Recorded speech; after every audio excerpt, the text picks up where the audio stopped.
Hello everyone, good evening. कैसे हैं आप सब? आशा करते हैं आप सब अच्छे होंगे।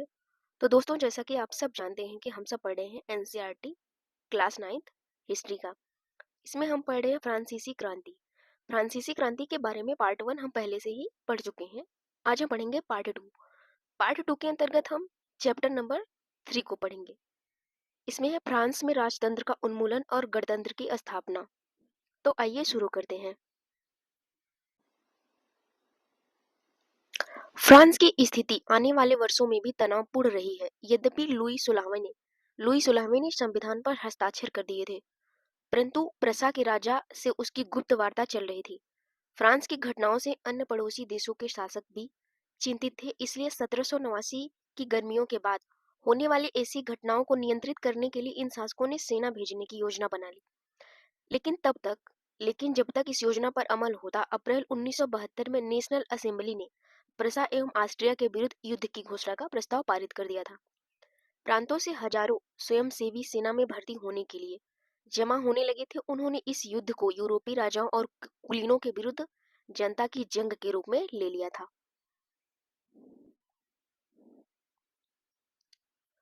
उनके होठों पर देशभक्ति के जो तराने थे, उनमें कभी राजेट दी लाइल द्वारा रचित मार्सिले भी था। यह गीत पहली बार मार्सिलेस के स्वयंसेवियों ने पेरिस की एक कूच करते हुए गाया था। इसलिए इस गाने का नाम मार्सिले हो गया था। अब फ्रांस का राष्ट्रगान है। जो मार्सिले है, यह अब फ्रांस का राष्ट्रगान है।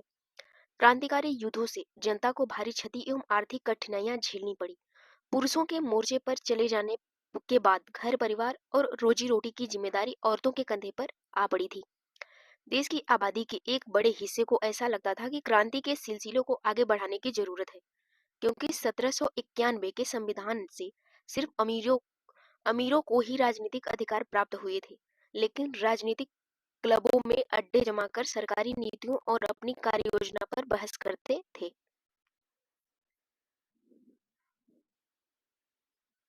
इनमें जैकोबिन क्लब के सबसे सफल, जिसका नाम पेरिस के भूतपूर्व कॉन्वेंट ऑफ सेंट जेकब के नाम पर पड़ा, जो अब तक राजनीतिक समूह का अड्डा बन गया था।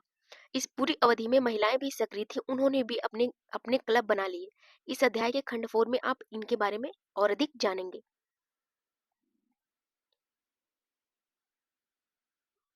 तो जैकोबिन क्लब के सदस्य जो थे, समाज के कम समृद्ध हिस्से से आते थे।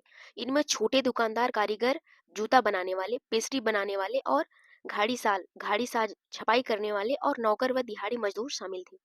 उनका नेता मैक्समिलियन रोबेस्पियर था। जैकोबिनों के एक बड़े वर्ग ने गोदी कामगारों की तरह धारीदार लंबी पतलून पहनने का निर्णय लिया। उन्होंने समाज के फैशन पस्त वर्ग, खासतौर से घुटने तक पहनने जाने वाली ब्रीचेस यानी घुटन्ना पहनने वाले कुलीनों से खुद को अलग करने के लिए कहा। यह ब्रीचेस पहनने वाले कुलीनों की सत्ता स्थापित करने का एक उनका तरीका था। कॉन्वेंट क्या होता है? धार्मिक जीवन को समर्पित समूह की इमारत।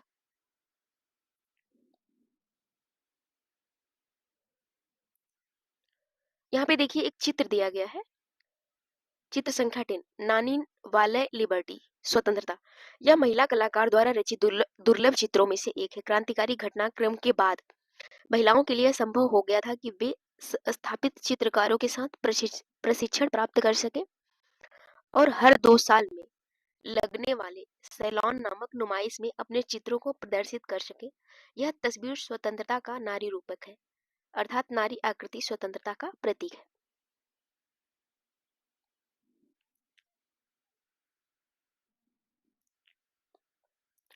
इसलिए जैक्यूबिनों को सवकुलात नाम से जाना गया, जिसका शाब्दिक अर्थ होता है बिना घुटनों वाले। सवकुलात पुरुष लाल रंग की टोपी भी पहनते थे, जो स्वतंत्रता का प्रतीक था। लेकिन महिलाओं को ऐसा करने की अनुमति नहीं थी, यानी महिलाएं फुल कपड़े ही पहनती थी। सन 1972 की गर्मियों में जैकोबिनों ने खाद्य पदार्थों की महंगाई एवं अभाव से नाराज पेरिस वासियों को लेकर एक विशाल हिंसक विद्रोह की योजना बनाई। 10 अगस्त को सुबह इन्होंने ट्यूलेरिये महल पर धावा बोल दिया, राजा के रक्षकों को मार डाला और खुद को कई घंटों तक बंधक बनाए रखा। बाद में असेंबली ने शाही परिवार को जेल में डाल देने का प्रस्ताव पारित किया। नए चुनाव कराए गए 21 वर्ष से अधिक उम्र वाले सभी पुरुष, चाहे वे उनके पास संपत्ति हो या न हो, को मतदान का अधिकार दिया गया। नवनिर्वाचित असेंबली के कन्वेंशन कन्वेंशन का नाम दिया गया। 21 सितंबर 1972 को इसने राजतंत्र का अंत कर दिया और फ्रांस को एक गणतंत्र घोषित किया। जैसा कि आप सब जानते हैं कि गणतंत्र सरकार का वह रूप होता है जहां सरकार एवं उसके प्रमुख का चुनाव जनता करती है, उसे हम गणतंत्र कहते हैं। यह वंशानुगत राजशाही नहीं होता है। आप कुछ अन्य गणतांत्रिक देशों के बारे में जानकारी प्राप्त करिए, जैसे कि भारत एक गणतंत्रात्मक देश है, लोकतंत्रात्मक देश है। यहाँ शासकों का चुनाव जनता स्वयं करती है। आइए अब आगे देखते हैं। लुई 16वें ने न्यायालय द्वारा देशद्रोह के आरोप में मौत की सजा सुना दी गई। 21 जनवरी 1793 को प्लेस डीला कॉनकॉर्ड में उसे सार्वजनिक रूप से फांसी दे दी गई। जल्द ही मेरी एंतोनियत का भी वहीं हश्र हुआ। जितने लोग परेशान कर रहे थे। तो देशद्रोह क्या होता है? अपने देश या सरकार के साथ विश्वासघात करना, उसे ही देशद्रोही कहा जाता है, जो अपनी सरकार और देश के साथ गद्दारी करता है। आतंकराज।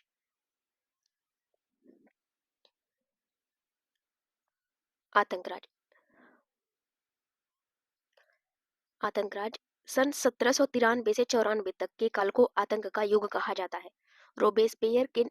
रोबेस्पियर ने नियंत्रण एवं दंड की सख्त नीति अपनाई, जिसके हिसाब से गणतंत्र के जो भी शत्रु हैं, कुलीन एवं पादरी, अन्य राजनीतिक दलों के सदस्य, उनकी कार्यशैली से असहमति रखने वाले पार्टी सदस्य, उन सभी को गिरफ्तार कर जेल में डाल दिया गया और एक क्रांतिकारी न्यायालय द्वारा उन पर मुकदमा चलाया गया। यदि न्यायालय उन्हें दोषी पाता तो गिलोटिन पर चढ़ाकर उनका सिर कलम कर दिया जाता था। गिलोटिन दो खंभों के बीच लटकती हुई मशीन थी, जिस पर रखकर अपराधी का सिर धड़ से अलग कर दिया जाता था। इस मशीन का नाम इसके आविष्कारक डॉक्टर गिलोटिन के नाम पर रखा गया था।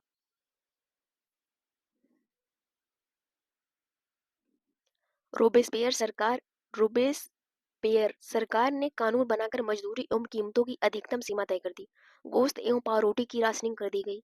किसानों को अपना अनाज शहर में ले जाकर सरकार द्वारा कीमत पर बेचने के लिए बाध्य किया गया। अपेक्षाकृत महंगे सफेद आटे के इस्तेमाल पर रोक लगा दी गई।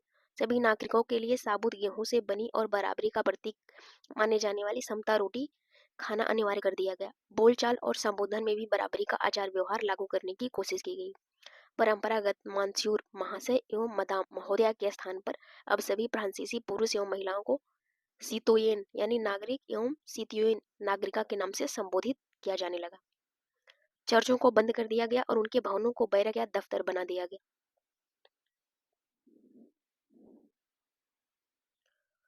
रोबेस्पियर ने अपनी नीतियों को इतनी सख्ती से लागू किया कि उसके समर्थक भी त्राही-त्राही करने लगे। अंततः जुलाई 1794 में न्यायालय द्वारा उसे दोषी ठहराया गया और गिरफ्तार करके अगले ही दिन उसे गिलोटिन पर चढ़ा दिया गया। इसका भी सर धड़ से अलग कर दिया गया। यहाँ पर देखिए एक रिसोर्स प्राप्त हुआ है, तो इसमें क्या कहा गया है कि स्वतंत्रता यानी लिबर्टी क्या है? वे दो परस्पर विरोधी विचार कौन-कौन से हैं? क्रांतिकारी पत्रकार कैमिला डिसमालिन्स ने सन 1793 में यह लिखा कि कुछ ही दिनों बाद आतंक राज के दौरान उसे फांसी दे दी गई। कुछ लोगों का मानना है कि स्वतंत्रता एक शिशु के समान है, उसे परिपक्व होने तक अनुशासन की अवस्था से गुजरना आवश्यक है। पर सत्य कुछ और है। स्वतंत्रता सुख शांति और विवेक है, समानता एवं न्याय है। यह अधिकारों का घोषणा पत्र है। आप शायद अपने सभी दुश्मनों का सिर काट देना चाहते हैं। क्या इससे बड़ी मूर्खता हो सकती है? क्या किसी एक व्यक्ति को उसके दासियों, सगे संबंधियों को दुश्मन बनाए बिना फांसी के तख्ते तक लाना संभव है? 17 फरवरी 1794 को रोबेस्पियर ने कन्वेंशन में भाषण दिया था कि ला मोनितेर यूनिवर्सेल अखबार में छपा। उसी भाषण का एक अंश है जो कि यहाँ दर्शाया गया है। क्या है कि लोकतंत्र को स्थापित और सुदृढ़ करने के लिए संविधान सम्मत शांतिपूर्ण शासन के लिए हमें सबसे पहले अत्याचारी निरंकुशता के विरुद्ध स्वतंत्रता की लड़ाई को अंतिम परिणति तक पहुंचाना होगा। गणतंत्र के घरेलू एवं बाहरी दुश्मनों का विनाश करना आवश्यक है, अन्यथा हम खुद नष्ट हो जाएंगे। क्रांति के दौर में लोकतांत्रिक सरकार का आतंक का सहारा ले सकती है।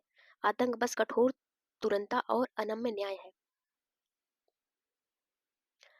जिसका प्रयोग पितृभूमि की आवश्यक जरूरतों को पूरा करने के लिए किया जाएगा। आतंक के जरिए स्वतंत्रता के दुश्मनों पर अंकुश लगाना गणतंत्र के संस्थापक का अधिकार है। तो इस तरीके से इसने लिखा था। अब यहाँ पे डायरेक्टरी शासित फ्रांस। जैकोविन जैकोविन सरकार के पतन के बाद मध्य वर्ग के संपन्न तबके के पास सत्ता आ गई। संविधान के तहत संपत्तिहीन तबके को मताधिकार से वंचित कर दिया गया था। इस संविधान में दो चुनी गई विधान परिषदों का प्रावधान था। इन परिषदों ने 5 सदस्यों वाली एक कार्यपालिका डायरेक्टरी को नियुक्त किया। इस प्रावधान के जरिए जैकोविन के शासनकाल वाली एक व्यक्ति केंद्रित कार्यपालिका से बचने की कोशिश की गई, लेकिन डायरेक्टरों का झगड़ा अक्सर विधान परिषदों से होता था। जब परिषद के बर्खास्त करने की चेष्टा करती, डायरेक्टरी की राजनीतिक अस्थिरता ने सैनिक तानाशाह नेपोलियन बोनापार्ट के उदय का मार्ग प्रशस्त कर दिया।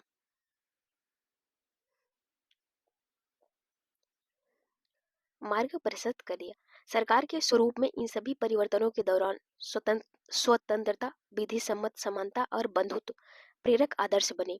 इन मूल्यों ने आगामी सदी में न सिर्फ फ्रांस बल्कि बाकी यूरोप के राजनीतिक आंदोलनों को भी प्रेरित किया। अब यहाँ पे हमारा शुरू हो जाता है अगला चैप्टर। अगला चैप्टर का नाम है, चौथा चैप्टर है, क्या महिलाओं के लिए क्रांति हुई? ये एक बहुत बड़ा प्रश्न चिन्ह खड़ा होता है कि क्या महिलाओं के लिए क्रांति हुई थी? तो आइए देखते हैं।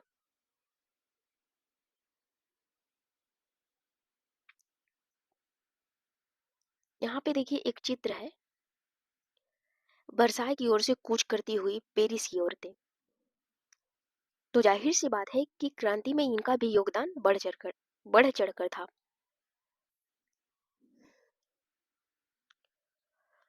महिलाएं शुरू से ही फ्रांसीसी समाज में इतने अहम परिवर्तन लाने वाली गतिविधियों में सक्रिय रूप से शामिल थी। उन्हें उम्मीद थी कि उनकी भागीदारी क्रांतिकारी सरकार को उनका जीवन सुधारने हेतु ठोस कदम उठाने के लिए प्रेरित करेगी। तीसरे स्टेट्स के अधिकांश महिलाएं जीविका निर्वाह के लिए काम करती थी। वे सिलाई, बुनाई, कपड़ों की धुनाई करती थी, बाजारों में फल फूल सब्जियां बेचती थी अथवा संपन्न घरों में घरेलू काम करती थी। बहुत सारी महिलाएं वेश्यावृत्ति करती थी। अधिकांश महिलाओं के पास पढ़ाई लिखाई तथा व्यावसायिक प्रशिक्षण के मौके नहीं थे। केवल कुलीनों की लड़कियां अथवा तीसरे स्टेट्स के धनी परिवारों की लड़कियां ही कॉन्वेंट में पढ़ पाती थी। इसके बाद उनकी शादी कर दी जाती थी। कामकाजी महिलाओं को अपने परिवार का पालन पोषण भी करना पड़ता था, जैसे खाना पकाना, पानी लाना, लाइन लगाकर पाव रोटी लाना और बच्चों की देखरेख आदि करना। उनकी मजदूरी पुरुषों की तुलना में कम होती थी।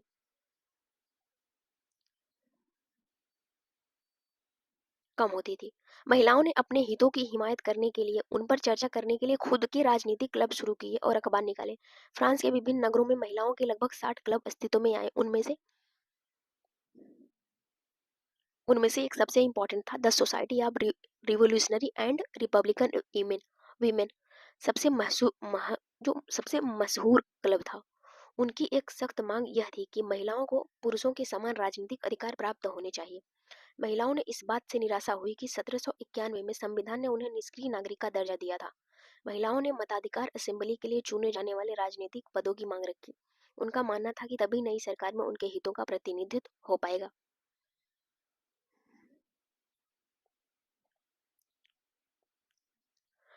प्रारंभिक वर्षों में क्रांतिकारी सरकार ने महिलाओं के जीवन में सुधार लाने वाले कुछ कानून लागू किए। सरकारी विद्यालयों की स्थापना के साथ ही लड़कियों के लिए स्कूली शिक्षा भी अनिवार्य बना दिया गया। अब पिता उन्हें उनकी मर्जी के खिलाफ शादी करने के लिए बाध्य नहीं कर सकते थे। शादी को स्वैच्छिक अनुबंध माना गया और नागरिक कानून के तहत उनका पंजीकरण किया जाने लगा। तलाक को कानूनी रूप दे दिया गया और मर्द औरत दोनों को ही उसकी अर्जी देने का अधिकार दिया गया। अब महिलाएं व्यावसायिक प्रशिक्षण ले सकती थी, कलाकार बन सकती थी, छोटे मोटे व्यवसाय चला सकती थी। उनकी स्थिति इतनी सुधर गई। अब आगे देखते हैं। फिर भी राजनीतिक अधिकारों के लिए महिलाओं का संघर्ष जारी रहा। आतंक राज के दौरान सरकार ने महिला क्लबों को बंद करने और उनकी राजनीतिक गतिविधियों पर प्रतिबंध लगाने वाला कानून लागू कर दिया। कई जानी मानी महिलाओं को गिरफ्तार कर लिया गया और उनमें से कुछ को फांसी पर चढ़ा दिया गया। स्थिति फिर भयावह हो गई। मताधिकार और समान वेतन के लिए महिलाओं को आंदोलन आंदोलन अगली सदी में भी अनेक देशों में चलता रहा। मताधिकार का संघर्ष 19वीं सदी के अंत तक 20वीं सदी के प्रारंभ तक अंतर्राष्ट्रीय मताधिकार आंदोलन के रूप में जारी रहा। क्रांतिकारी आंदोलन के दौरान फ्रांसीसी महिलाओं की राजनीतिक सरगर्मियों को प्रेरित स्मृति के रूप में जिंदा रखा गया। अंततः सन 1946 में फ्रांस की महिलाओं ने मताधिकार हासिल कर लिया। 1946 में महिला को वोट देने का अधिकार प्राप्त हो गया था फ्रांस की महिलाओं को। यहाँ पे देखिए कि एक सोर्स है कि क्रांतिकारी महिला ओलंप दे गूज 1748 से 1793 का जीवन क्या है। तो यहाँ पे ओलंप दे गूज क्रांतिकारी फ्रांस की राजनीतिक रूप से सक्रिय महिलाओं में सबसे महत्वपूर्ण थी। उन्होंने संविधान तथा पुरुष एवं नागरिक अधिकार घोषणा पत्र का विरोध किया क्योंकि उनमें महिलाओं को मानव मात्र के मूलभूत अधिकारों से वंचित किया गया था। इसलिए उन्होंने सन 1791 में महिला एवं नागरिक अधिकार घोषणा पत्र तैयार किया, जिसे महारानी नेशनल असेंबली के सदस्यों के पास यह मांग करते हुए भेजा इस पर कार्रवाई की जाए। सन 1793 में ओलंप दे गूज ने महिला क्लबों को जबरदस्ती बंद करने के लिए जैकोबिन सरकार की आलोचना की। उन पर नेशनल कन्वेंशन द्वारा देशद्रोह का मुकदमा चलाया गया। इसके बाद तुरंत फांसी पर लटका दिया गया। अब जैकोबिन भी फांसी पर लटका दिया गया। एक यहाँ पे और रिसोर्स प्राप्त हुआ है। ओलंप दे गूज के घोषणा पत्र में उल्लिखित कुछ मूलभूत अधिकार क्या क्या थे। औरत अधिकारों में पुरुष के समान है, यह पहला पॉइंट है। दूसरा कि राजनीतिक महिला के को संरक्षित करना, यह अधिकार स्वतंत्रता, संपत्ति सुरक्षा और सबसे बढ़कर विरोध का अधिकार। समग्र संप्रभुता का स्रोत राष्ट्र में नहीं था, जो पुरुषों एवं महिलाओं के संघ के सिवाय कुछ नहीं है। चौथा पॉइंट है कि कानून समान इच्छा की अभिव्यक्ति होनी चाहिए। सभी महिला एवं पुरुष नागरिकों का या तो व्यक्तिगत रूप से या अपने प्रतिनिधियों के माध्यम से विधि निर्माण में दखल होना चाहिए। यह सभी के लिए समान होना चाहिए। सभी महिला एवं पुरुष नागरिक अपनी योग्यता एवं प्रतिभा के बल पर समान रूप से एवं बिना किसी भेदभाव के हर तरह के सम्मान सार्वजनिक पद के हकदार होंगे। यह हमारा चौथा पॉइंट था। पांचवा पॉइंट क्या है। जब कोई महिला अपवाद नहीं है तो वह विधि सम्मत प्रक्रिया द्वारा अपराधी ठहराई जा सकती है, गिरफ्तार और नजरबंद की जा सकती है। पुरुषों की तरह महिलाएं भी इस कठोर कानून का पालन करें, ऐसा उसमें लिखा गया था। एक रिसोर्स और प्राप्त हुआ है कि सन 1793 में जैकोबिन राजनीतिक समिति ने इन आधारों पर महिला क्लबों को बंद करने के निर्णय को उचित ठहराया। क्या प्रकृति ने घरेलू कार्य पुरुषों को सौंपा है?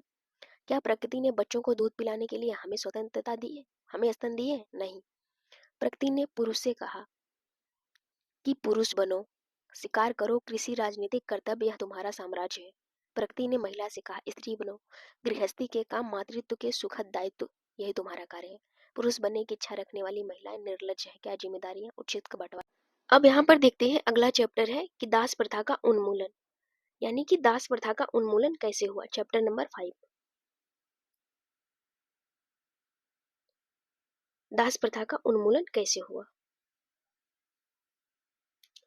तो फ्रांसीसी उपनिवेशों में दास प्रथा का उन्मूलन जैकोबिन शासक के क्रांतिकारी सामाजिक सुधारकों में से एक था।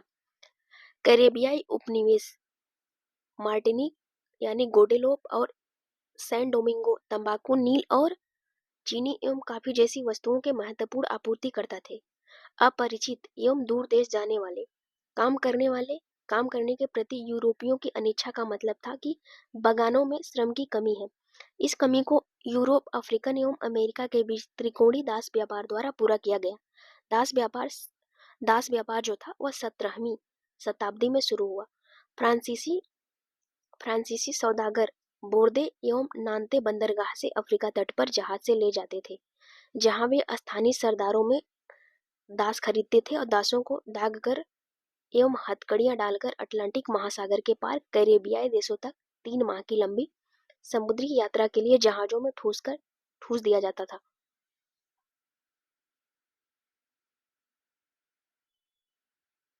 वहां उन्हें बागान मालिकों को बेच दिया जाता था। दास श्रम के बल पर यूरोपीय बाजारों में चीनी, कॉफी एवं नील की बढ़ती मांग को पूरा करना संभव हुआ। बोर्दे और नान्ते जैसे बंदरगाह फलते फूलते दास व्यापार के कारण ही समृद्ध नगर बन गए। तो यह जो बंदरगाह थे, क्या नाम था? बोर्दे एवं नान्ते। 18वीं सदी में फ्रांस में दास प्रथा की ज्यादा निंदा नहीं हुई। नेशनल असेंबली में लंबी बहस हुई। व्यक्ति के मूलभूत अधिकार उपनिवेशों में रहने वाले प्रजा सहित समस्त समस्त फ्रांसीसी प्रजा को प्रदान किए जाए या नहीं, परंतु दास व्यापार पर निर्भर व्यापारियों के विरोध के भय से नेशनल असेंबली में कोई कानून पारित नहीं किया गया। लेकिन अंततः 1794 के कन्वेंशन ने फ्रांसीसी उपनिवेशों में सभी दासों को मुक्ति का कानून पारित कर दिया था। यह कानून एक छोटी सी अवधि तक ही लागू रहा। 10 वर्ष बाद नेपोलियन ने दास प्रथा पुनः शुरू कर दी। बागान मालिकों को अपने आर्थिक हित को साधने के लिए साधने के लिए अफ्रीकी निग्रो लोगों को गुलाम बनाने की स्वतंत्रता मिल गई। फ्रांसीसी उपनिवेशों से अंतिम रूप से दास प्रथा का उन्मूलन 1848 में कर दिया गया।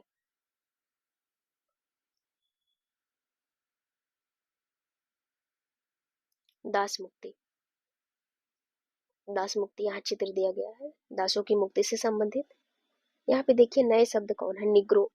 अफ्रीका में सहारा रेगिस्तान के दक्षिण में जो लोग रहते थे, स्थानीय लोग, उन्हें निग्रो कहा जाता था, निग्रो प्रजाति के लोग।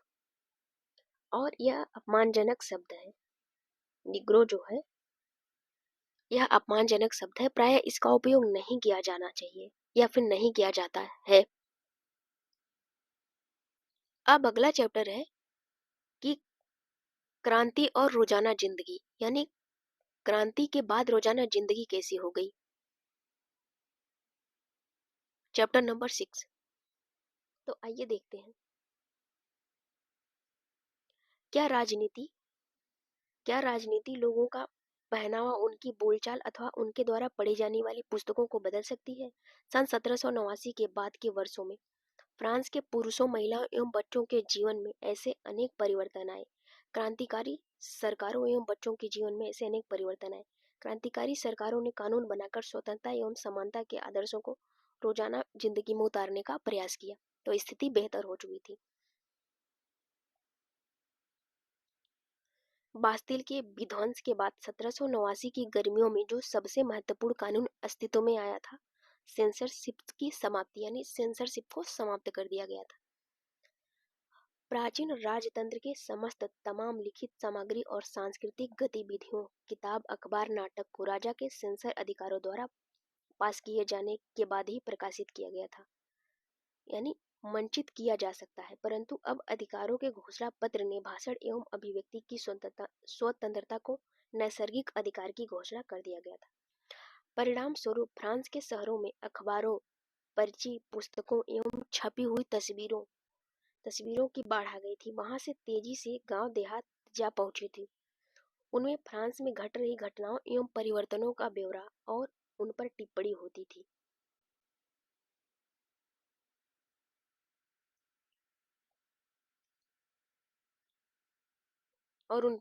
होती थी। प्रेस की स्वतंत्रता का मतलब यह था कि किसी भी घटना का परस्पर विरोधी विचार भी व्यक्त किए जा सकते हैं। प्रिंट माध्यम का उपयोग करके एक पक्ष ने दूसरे पक्ष को अपने दृष्टिकोण से सहमत कराने की कोशिश की। नाटक, संगीत और उत्सवी जुलूसों में असंख्य लोग जाने लगे। स्वतंत्रता और न्याय के बारे में राजनीतिक व दार्शनिकों के पांडित्यपूर्ण लेखन को समझने और उससे जुड़ने का यह लोकप्रिय तरीका था, क्योंकि किताबों को पढ़ना तो मुट्ठी भर शिक्षितों के लिए ही संभव था। यहाँ पे देखिए कि देशभक्त कसरती दाब मशीन, जिसका इस्तेमाल मोटापा घटाने के लिए किया जा सकता था, यहाँ पे देखिए दिया गया है।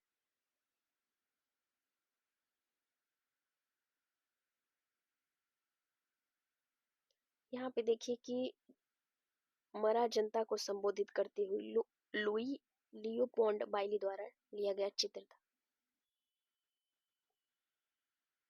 इसका सारांश क्या है, इसको देख लेते हैं कि 1804 में नेपोलियन बोनापार्ट ने खुद को फ्रांस का सम्राट घोषित कर दिया।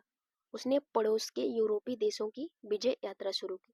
पुराने राजवंशों को हटाकर उसने नए साम्राज्य बनाए, उनकी बागडोर को अपने खानदान के लोगों के हाथ में दे दी। नेपोलियन खुद को यूरोपीय आधुनिकीकरण का अग्रदूत मानता था। उसने निजी संपत्ति की सुरक्षा के कानून बनाए और दशमलव पद्धति द्वारा आधारित नापतोल की एक समान प्रणाली चलाई। शुरू में बहुत सारे लोगों को नेपोलियन मुक्तिदाता लगता था और उससे जनता को स्वतंत्रता दिलाने की उम्मीद थी, पर जल्दी ही उसकी सेनाओं को लोग हमलावर मानने लगे। आखिरकार 1815 में वाटरलू में उसकी हार हुई।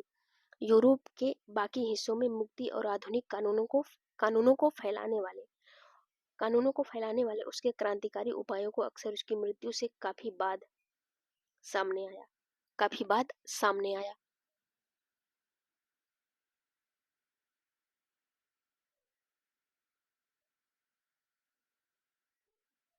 स्वतंत्रता और जनवादी अधिकारों के विचार फ्रांसीसी क्रांति की सबसे महत्वपूर्ण विरासत थे।